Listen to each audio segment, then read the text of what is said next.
everybody, and welcome to the first episode of the Finding Christ in College podcast. I forgot we were doing a podcast. My name is Jacob Roach. And I'm Ethan Hamilton. And yeah, this is our first episode, so we hope you enjoy. I guess we're just going to dive right in on our topics. Yeah.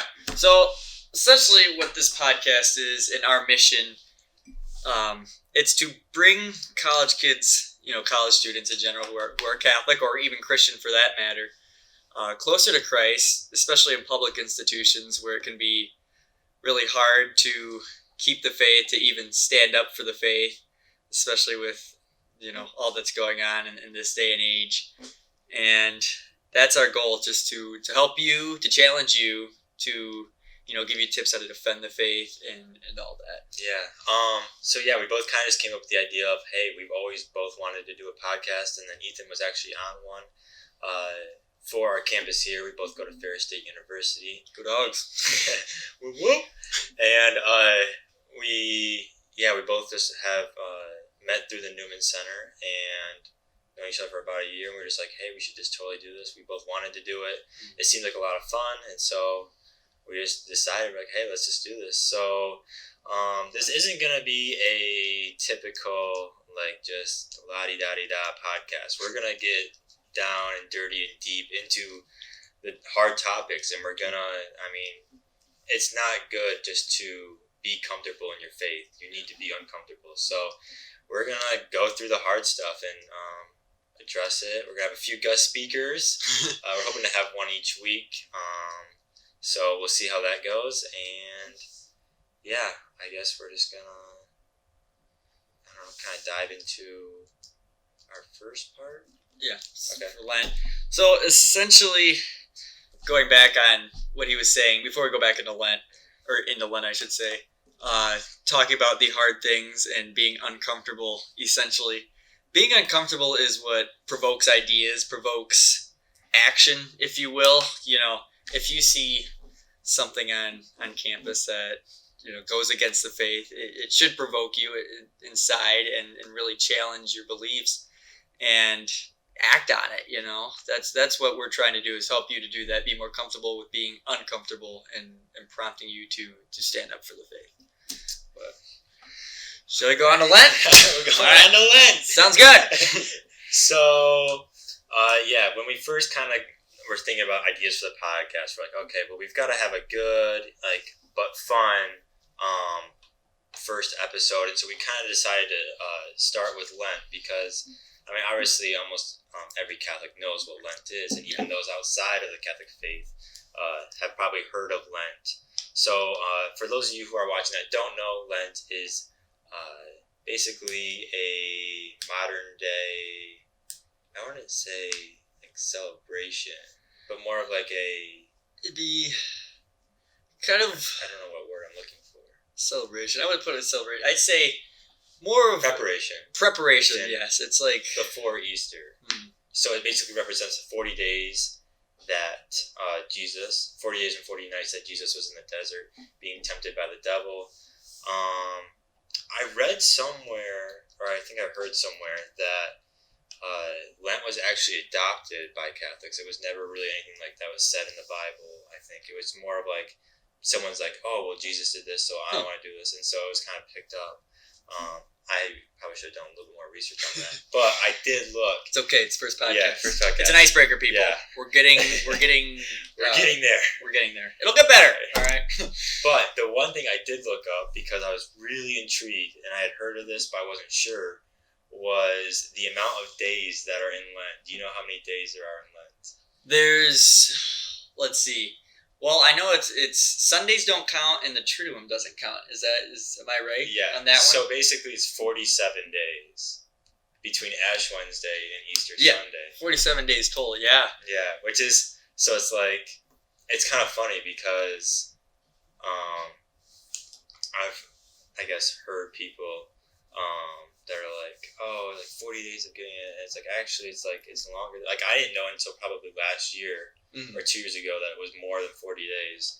And that you are actually supposed to indulge on your sacrifices on Sundays.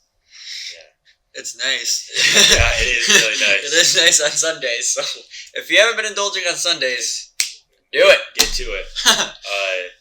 But yeah, so that, and then also this year I learned about the feast days. So I'd never known about that. And that was like when our priest here, Father Jagger, was saying, yeah, it's a feast day, you guys are allowed to indulge. I was like, I had never heard of like such a thing, or I guess known about it. So I went and definitely indulged. So I personally gave up fast food for Lent because I noticed I was spending a lot of money on fast food during the day, like usually maybe even sometimes twice a day, because I live in Big Rapids, but I'm also 20 minutes outside town, so it's like there's no sense in me driving 20 minutes home to make a sandwich, and then driving another 20 minutes back to come back to school. So although it is easier, and I could probably make one in the morning, I think that was like what kind of said, okay, I'm going to do this. And so it definitely has saved me a lot of money. I wish I would have like kind of like wrote down how much I have spent. Budgeted. Write down a tally of how much I spent. Exactly. Yeah. So yeah, basically giving up fast food. And I feel like I gave up something else, but I can't remember off the top of my head. But also doing I've been doing my rosary once a day, which has been getting back on that kind of took me a while, and then praying the consecration of Saint Joseph, which ends as of tomorrow. Yeah, because we're recording this on a Thursday, so it's ending today. So say a prayer to Saint Joseph. It's his consecration day. Go find a statue of him. It'd be really cool. Yeah.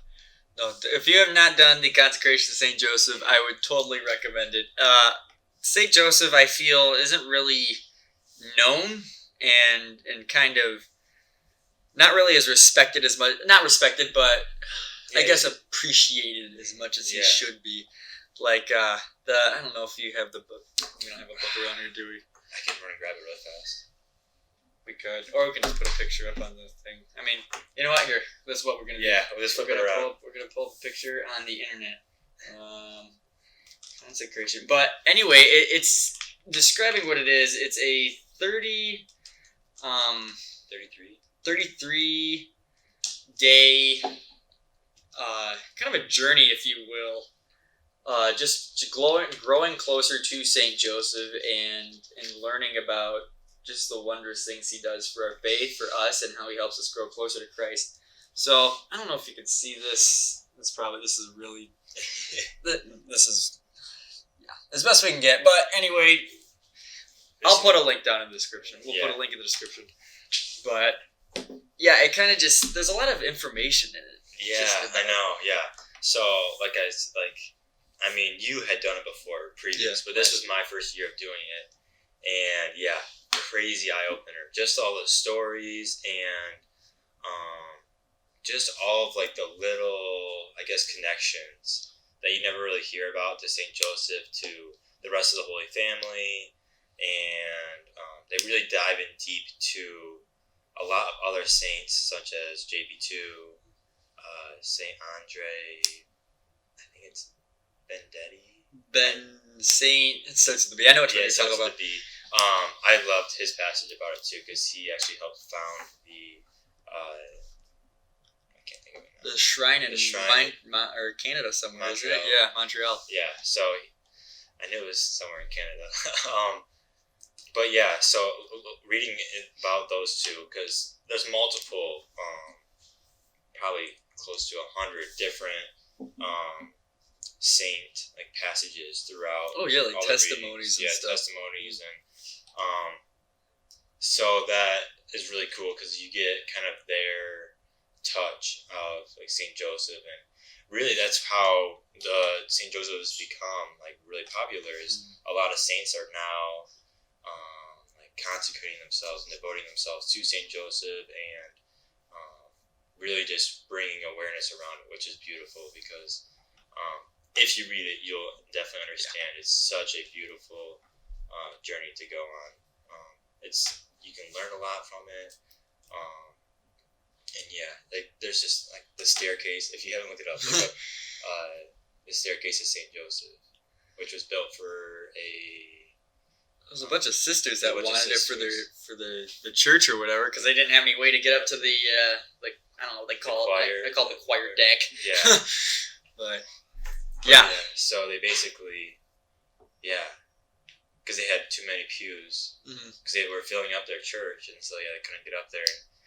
Anyway, I'm not gonna talk about it too much. We don't want to spoil it for you. Yeah, we don't want to spoil it for you, but definitely at least go look at the story of it and look at the picture, because the picture will be like, it's amazing. Miraculous Staircase of St. Joseph. Look that up. Yeah. One more thing I'd say. The St. Joseph book is just, it opens your eyes and how much this man had to go through. Like, oh my gosh, this guy went through a lot of crap, man. Yeah. It's like, so jeez. I've only got 2 days I think left of doing. Yeah. So I've got only a couple readings left.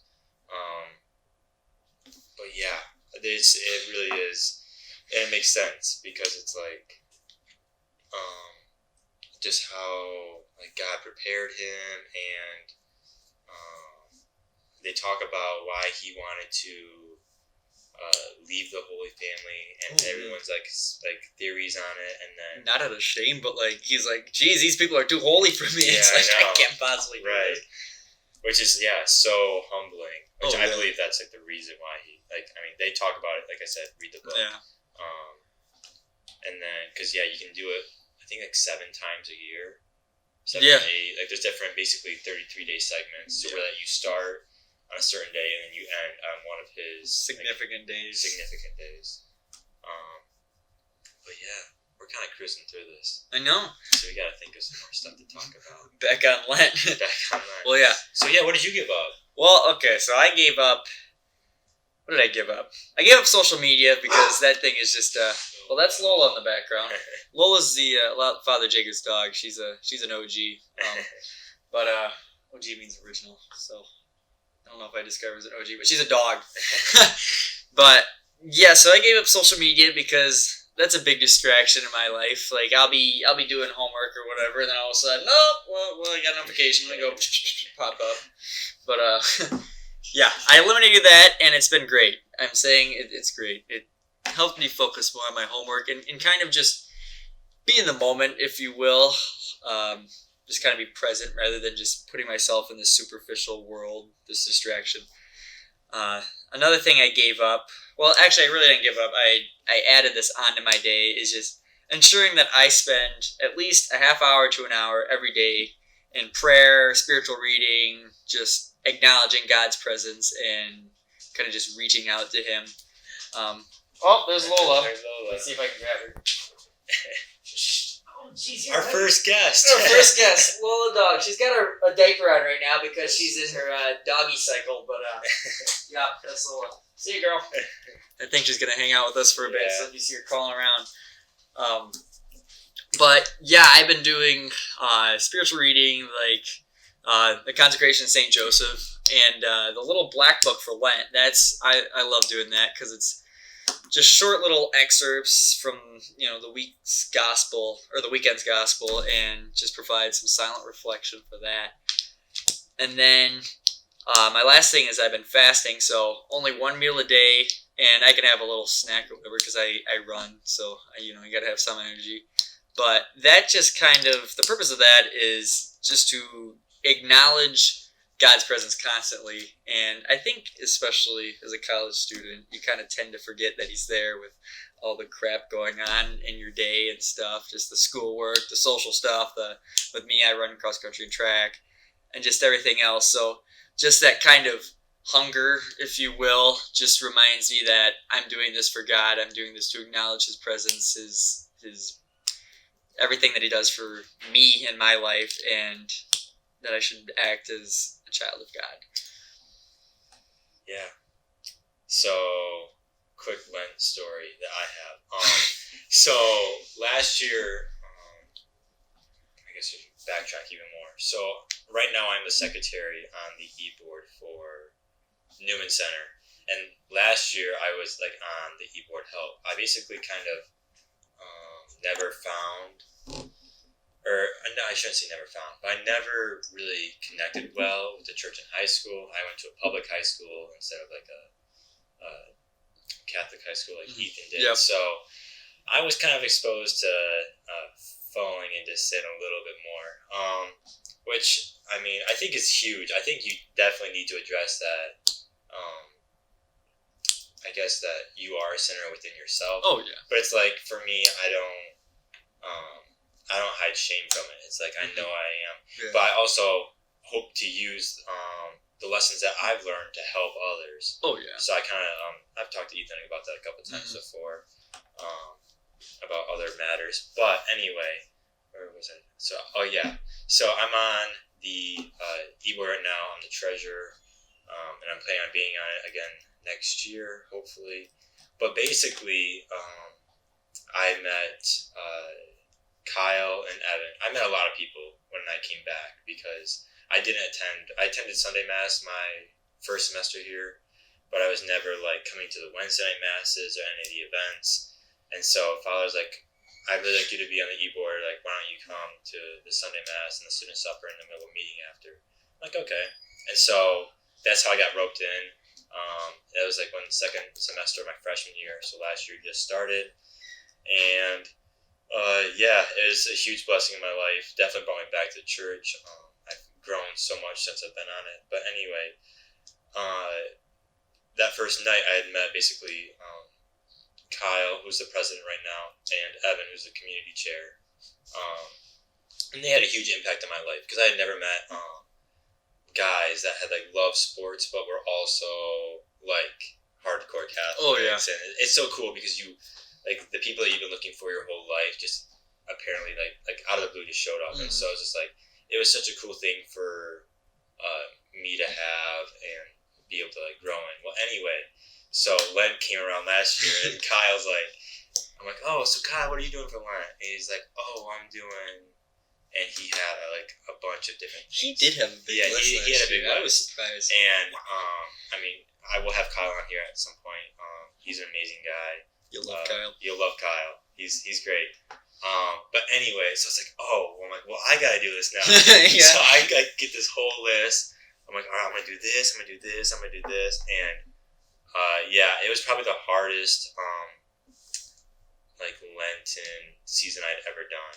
The one that really got me was, and Kyle brought this up, as an act of self-denial, doing cold showers. Oh. And I struggled like really bad. I can't do that. Because I was like, oh my gosh, I had to do a cold shower. So Sundays, I spent like a good 10 minutes in a hot shower just enjoying it because I knew Yeah. when that next Monday rolled around and after my nice long day, I was going to be taking a cold shower. But yeah, it's definitely like a fun. I think it's a great way to grow in your faith. And it's crazy because I definitely do see the remarks of, oh, Lent is only for a month of the year, but it's also supposed to. That's some things that people don't realize is it's supposed to prepare you for the other 11 months. And it's like, oh yeah, it's a wake up call. It's like, okay, you need to like get on your horse and start like devoting more time to God. And it's almost like a New Year's resolution, but on steroids. Yeah. It's like you should be devoting this time to God. You know this. This is your time to basically remember this, but like this isn't just for 1 month a year. This is supposed to like rejuvenate and be carried out all year long. Well, I remember, what was it? I went to Ash Wednesday Mass twice, and at the kids' Mass, I remember Father Jager saying something about how Lent is, well, first he started talking about breaking a bone, and then, you know, how you mend that with a cast and stuff, and he kind of gave an example of how Lent is supposed to be God breaking us, yet mending us at the same time. We take our brokenness, and then we admit our brokenness, our faults, our struggles that we're dealing with in regards to sin, lack of faith, etc. And using Lent to be the cast to mend us, and then on Easter Sunday, we are healed again.